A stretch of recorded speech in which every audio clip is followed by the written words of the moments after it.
Now, the latest data from StatsSA shows that over the last 5 years, the cost of residential properties in the country has grown by an average of 23.8%. While that may seem like a decent number for a national average, some provinces and metros are either surging ahead or lagging far behind. Newzroom Afrika's Andersen found this report. Owning property. It's something that all South Africans strive for, whether it's just to have a title deed or buying the dream home for your family. But in a world of rising costs, for millions of South Africans, it's a dream that will never come true. For those buying and selling, the high interest rates over the last few years have hit hard. Despite this, the latest 5-year data from Statistics South Africa, released this month, gives a national and provincial breakdown that shows residential property prices are still growing. While the national growth over 5 years sits at 23.8%, the Western Cape, unsurprisingly, has had the highest gains. The province's residential property prices have risen by 35.5%. The lowest growth was seen in the Eastern Cape, with just a 0.9% price increase over the last 5 years. Despite hosting the economic hub of the country, Gauteng's growth figures are also low for those investing in property.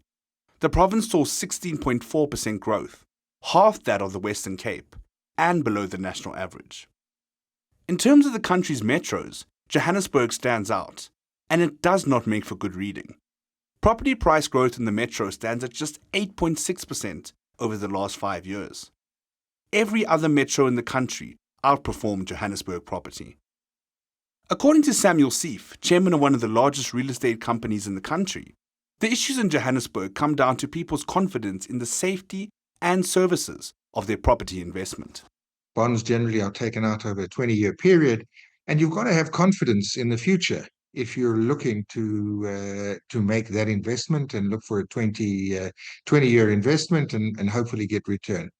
And generally, you've got a cycle at the moment that is negative, much like you've had in Japan, where they've had no growth in their economy.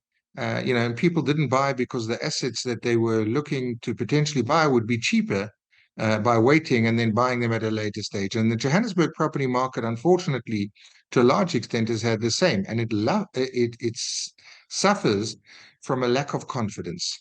Levels of violent crime and people selling up and moving to Cape Town have also played a role in Johannesburg property's lack of growth. Seif insists that while it is not all doom and gloom, and things can quickly change in the metro, especially due to the value buyers can find in property in Johannesburg, a closer look at Joburg's growth figures makes it even more worrying. If we can resolve some of the issues regarding water and that kind of thing, and there can be perceived increase in a positive lifestyle within Johannesburg, hopefully that will reverse. And what I think will happen, not quite sure you'll get a hockey stick effect, but I do think you'll get a much greater growth in Johannesburg. And that's because, as you pointed out, you've had a much greater lag in terms of appreciation over these past 5 years. Remembering, if we've been talking about a 5 to 6% inflation over the last 5 years, an 8% growth is quite a significant depreciation, actually, in real terms. Seif, like other property and economic experts, is anticipating some relief for owners next month via an expected interest rate cut. If 2 cuts are seen by the end of the year, realtors predict an increase of buyers into the market across the country. For Newzroom Afrika on Channel 405, I'm Andersen in Johannesburg.